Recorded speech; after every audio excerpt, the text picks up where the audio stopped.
right, let's get right to Rehoboth Beach, Delaware. That's where Mike Seidel is on the beach.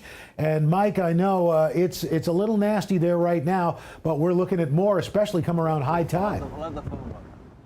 Yeah, so water's going to come up and take over the beach. We're getting this continual cycle of high tides and beach erosion. Let's bring in Tony Pratt from the Department of Natural Resources, who is over the replenishment project. And typically every 3 years, but you've moved it up because of Sandy.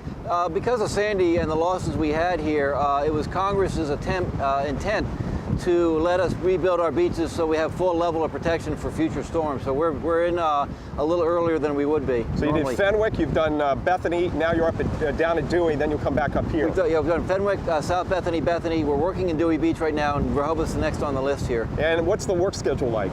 They're running about 3 to 4 weeks at each beach. They'll be in here to Rehoboth Beach in about a week.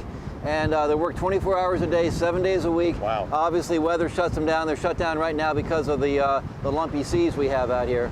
And what's the cost to replenishing the Delaware beaches for this cycle? This cycle is about $20 million, federally funded. This is the part of the Sandy relief bill that Congress passed to get the Middle Atlantic states in the affected region back on its feet. And this is like painting your house. I mean, you have to, every 3-4 years, you're back out here. It is. Building the elevation and getting the dune and berm back up. We kind of consider it in our business like infrastructure maintenance. You have to come back and retreat it every now and then. And the whole purpose is to have that interface of the land and water be pretty well separated from the infrastructure that's on the landward side of the dune. Okay, Tony Pratt with the Department of Natural Resources. Tony, thanks for coming out. Thank you, Mike. And you came out when it wasn't raining. How about that? I did it on purpose.